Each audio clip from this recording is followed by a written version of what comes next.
안녕하세요. 김덕영 목사입니다.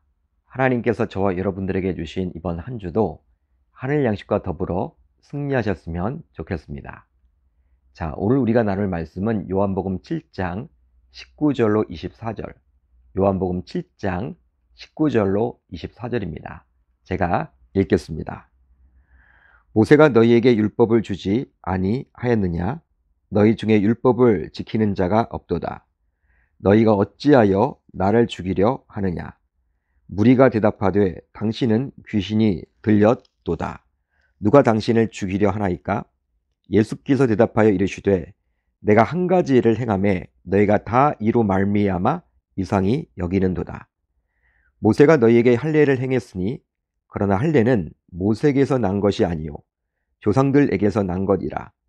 그러므로 너희가 안식일에도 사람에게 할례를 행하느니라.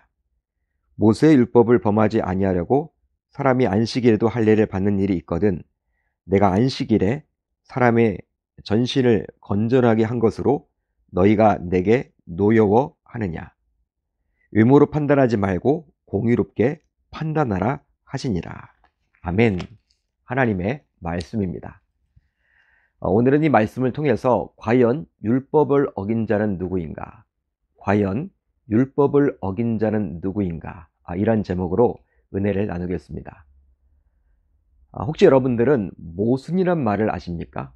모순. 바로 창과 방패란 뜻인데요. 이 말은 주로 말이나 행동이 서로 어긋남을 비유할 때 사용하곤 합니다. 그런데 이 말의 유래는 바로 다음과 같아요.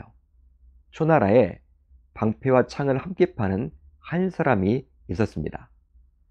그는 자신의 방패를 자랑하며 이 방패는 굳고 단단해서 무엇으로도 뚫을 수 없습니다 라고 말을 했죠. 또 자신의 창을 자랑하며 이 창의 날카로움으로 어떤 방패든지 다 뚫을 수 있습니다 라고 말했습니다. 그러자 지나가던 어떤 사람이 물었죠. 그대가 자랑하는 창으로 그대가 자랑하는 방패를 찌르면 어떻게 되겠소? 이 질문에 창과 방패를 팔았던 사람은 아무런 대꾸도 하지 못했다고 해요. 이처럼 물어 뚫리지 않는 방패와 못 뚫는 것이 없는 창은 이 세상에 함께 공존할 수가 없겠죠. 그런데요, 오늘 본문을 보게 되면 이런 모순된 사람들을 만나볼 수가 있습니다. 바로 예루살렘 성전에서 예수님과 논쟁하게 된 유대인들이었죠. 특별히 그 유대인들 가운데서도 종교 지도자들이었습니다. 요한복음 7장은 초막절이란 유대 명절을 배경으로 시작을 하는데요. 따라서 오병이어 사건이 있은 지 약 6개월이 지나 10월에 있는 초막절이 되었음을 알 수 있죠. 초막절은 유대인들이 지켰던 3대 명절 가운데 하나였기에 유대인으로서 성인 남자였던 예수님도 이제 이 율법을 지키고자 예루살렘 성전으로 들어가게 되었습니다. 당시 이런 예수님을 향해서 종교 지도자들의 반응은 몹시 적대적이었죠. 왜냐하면 이미 안식일에 38인 된 병자를 고쳤기에 안식일 규정이 기록된 율법을 어겼다라고 그들은 생각했기 때문입니다. 반면에 예루살렘에 있던 무리들의 반응은 셋으로 갈렸죠. 자, 오늘 본문 12절로 13절을 볼까요? 이렇게 기록이 되어 있습니다. 예수에 대하여 무리 중에서 수군거림이 많아 어떤 사람은 좋은 사람이라 하며 어떤 사람은 아니라 무리를 미혹한다 하나 그러나 유대인들을 두려워하므로 드러나게 그에 대하여 말하는 자가 없도다. 우선 예수님이 환자를 치유하는 모습을 본 사람들은 그분을 긍정적으로 보아서 좋은 사람이라고 여겼습니다. 물론 그렇다고 해서 이들을 믿음의 사람이라고 단정 지을 수는 없겠죠. 한마디로 그들은 예수를 가리켜서 선행의 아이콘으로 여겼습니다. 실제로 우리가 살아가는 이 시대에서도 예수를 하나님의 아들이요 구원자로 보지 않고 오직 구제와 선행의 대부로 보는 분들도 얼마나 많은지 몰라요. 그런데 당시에도 이런 사람들이 있었습니다. 다음으로 예수님을 미혹하는 자로 보는 이들도 있었죠. 이들은 자신의 어떤 판단보다도 당시 종교 지도자들의 주장에 그대로 동조해서 그리 주장을 했습니다. 그런데 지금도 마찬가지죠. 부모와 가족들이 예수를 부정적으로 바라보고 친구와 지인들이 예수를 좋지 않게 여기기에 스스로 자신이 어떤 분인지 예수를 알아보지도 않고 무조건 예수를 배척하는 분들도 있습니다. 마지막으로 아직 세상에서 미움을 받으면서까지 예수님을 공개적으로 인정할 준비가 되어 있지 못한 자들도 있죠. 그러다 보니 사도 요한은 이들을 가리켜서 그러나 유대인들을 두려워함으로 드러나게 그에 대하여 말하는 자가 없더라 라고 말했습니다. 한마디로 그들은 예수를 옹호함으로 자신들 또한 유대 종교 지도자들과 권력자들에 의해서 예수와 한패로 몰릴까봐 그것을 몹시도 두려워했던 것이죠. 지금도 여전히 예수를 믿게 되면 생업에서, 직장에서, 가정에서 손해를 보고 심지어 박해까지 당할까봐 그것이 두려워서 무서워서 예수를 믿지 않으려는 분들도 있습니다. 이처럼 당시 예수님을 진정으로 알아주는 사람들은 거의 없었어요. 그러다 보니 유대 권력 지도자들과 종교 지도자들, 심지어는 가장 가까운 예수의 형제들까지도 예수를 믿지 아니했죠. 이는 그 형제들까지도 예수를 믿지 아니함이러라. 이제 이런 어려운 상황 속에서 예수님께서는 성전에서 유대인들을 대상으로 가르침을 주었는데요. 하지만 유대인들은 자신들이 가진 지극히 인간적인 정보로만 예수를 파악했기에 어떻게 배우지도 아니했는데 예수가 그를 알까 몹시도 궁금해 여겼습니다. 한마디로 예수가 하나님으로부터 오신 메시아임을 알지 못했기에 그들은 예수를 자신들이 이해하는 범위 내에서 평가절하했던 것이죠. 예수님께서는 유대 종교 지도자들의 의도를 간파하고 이제 다음과 같이 말씀하셨습니다.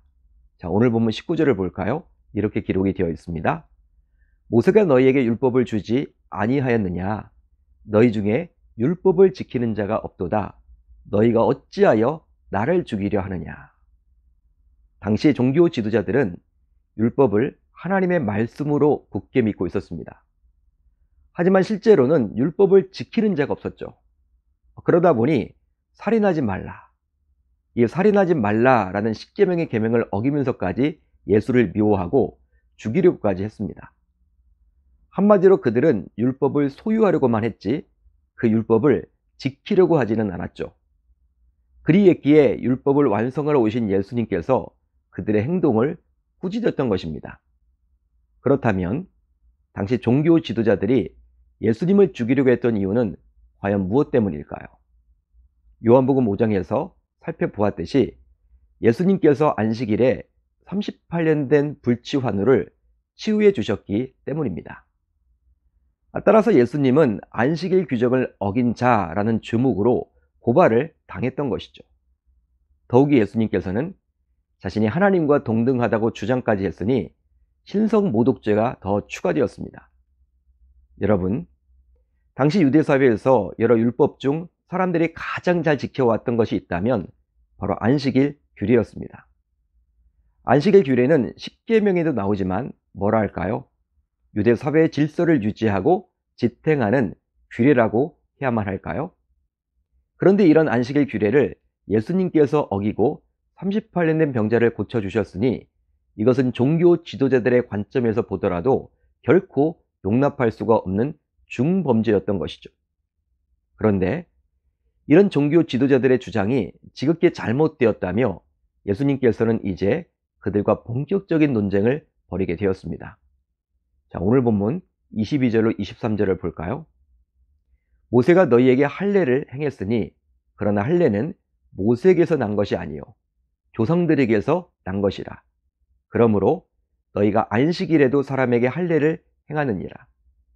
모세의 율법을 범하지 아니하려고 사람이 안식일에도 할례를 받는 일이 있거든 내가 안식일에 사람의 전신을 건전하게 한 것으로 너희가 내게 노여워하느냐? 예수님께서는 안식일 규정을 어겼다면 자신을 고발하여 죽이려고 했던 종교 지도자들에게 느닷없이 할례 이야기를 꺼냈습니다. 그렇다면 할례란 무엇일까요? 할례란 무엇입니까?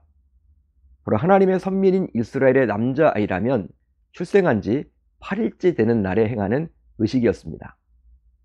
즉 믿음의 조상이었던 아브라함 때부터 하나님의 말씀에 따라 행해왔죠. 그리고 하나님께서는 모세에게 율법을 주실 때에도 이 조항을 포함시켜 주셨습니다. 그러면 한번 이제 곰곰이 생각을 한번 해봅시다. 만약 태어난 지 8일째가 안식일이라면 할례를 해야 할까요? 아니면 안식일 규정 때문에 할례를 다음 날로 미뤄야 할까요? 실제로 당시 할례와 안식일 규정 모두 지키지 않게 되면 이스라엘 공동체에서 끊어지게 되어 있었습니다. 여러분, 안식일이 먼저입니까? 아니면 할례가 먼저입니까? 이스라엘의 종교 지도자들은 할례가 먼저라고 봤습니다. 그 이유는 모세 율법보다 할례 규정이 먼저 백성들에게 주어졌기 때문이었죠. 그러기에 당시 종교 지도자들은 안식일의 할례를 행하는 것을 안식일을 범하는 일로 생각하지 않았습니다. 그런데요, 마찬가지로 안식일의 제사장들이 성전에서 제사를 지내는 것도 예외 규정으로 두기까지 했죠. 따라서 예수님의 주장은 바로 다음과 같습니다. 할례를 안식일에도 허용한다면 자신이 38년 된 병자를 온전하게 한 일은 더욱더 할례 조항처럼 예외 조항으로 인정받아야 마땅하다고 말이죠. 바로 예수님께서 행하신 일은 생식기의 표피를 자르는 정도가 아니라 한 사람 전체를 온전하게 혹은 건강하게 하신 일이기 때문입니다. 그렇습니다. 유대인들은 생식기의 표피를 자르는 할례를 행하면서 이 생명, 즉 자손의 번식은 자신들의 생식기에 달린 것이 아니라 오직 하나님께 달려 있다라는 고백을 했죠. 마찬가지로 안식일에 예수님께서 38년 된 병자를 고쳐주심으로 이제 예수님께서는 그 불치의 환우에게 새로운 생명, 즉 육신의 생명뿐만 아니라 영원한 생명까지도 주셨습니다. 따라서 예수님께서 안식일에 38년 된 병자를 고쳐주심으로 어떤 의미에서 보게 되면 진정한 할례의 약속을 성취한 것으로 볼 수도 있겠죠. 하지만 당시 종교 지도자들은 안식일의 할례 규정은 예외로서 인정해 주면서도 예수님께서 병을 치유해 주신 것은 인정해 주지 않았습니다. 여러분, 실제로 이것만큼 모순된 행동이 어디 있단 말입니까? 그만큼 당시 유대 지도자들은 실제 잘잘못을 따진 것이 아니라 오직 외모, 즉 피상적으로 예수를 판단했던 것입니다. 그러기에 예수님께서는 다음과 같이 말씀하셨죠. 외모로 판단하지 말고 공의롭게 판단하라 하시니라. 이제 말씀을 정리하겠습니다. 실제로 오늘 본문에 나오는 예수님의 말씀을 보면서 저와 여러분들은 깨닫게 되죠. 바로 예수님께서는 율법을 어기지 않았다라는 사실입니다. 오히려 진정한 율법의 의미를 살려서 율법을 완성하기 위해서 왔다라는 말씀이 맞는 말이겠죠. 그러니까 율법이나 선지자를 폐하러 온 줄로 생각하지 말라. 폐하러 온 것이 아니라 완전하게 하려 함이라. 아멘. 따라서 율법을 어긴 자는 예수가 아니라 오히려 당시 종교 지도자들이었습니다. 그 이유는 하나님의 영광이 아니라 자기 영광만을 위해서 율법을 주신 하나님의 마음을 잊고 오히려 백성들을 통제할 수단으로 악용했기 때문이죠. 여러분, 지금도 마찬가지입니다. 우리 신자들은 말씀을 소유해서는 아니 되고 지켜야만 합니다. 그렇지 않으면 신자인 우리조차도 오늘 본문에 나오는 종교 지도자들과 별반 다를 바가 없는 모순적인 행동을 할 수밖에 없겠죠. 바로 말씀을 자신의 기준으로만 해석하여 그 말씀을 지키지 않은 성도들을 쉽게 정죄하고 판단하고 말입니다. 따라서 이제 그렇게 살지 않겠노라고 다짐하고 결단하는 저와 여러분들 모두가 되실 수 있기를 우리 주님의 이름으로 축원합니다. 축원합니다. 자, 오늘 우리 공동체가 함께 나눌 기도 제목인데요. 두 가지입니다. 우선 첫 번째로는 말씀을 알고 소유하기를 자랑하기보다는 지키고 순종하는 우리 모두 되게 하소서. 다음으로 항상 마음속에 하나님으로 인해 생긴 기쁨과 평강이 있게 하소서. 오늘 하루도 말씀을 붙잡고 기도하는 가운데 우리 주님의 세밀한 음성을 듣는 저와 여러분들이 모두 다 되셨으면 좋겠습니다.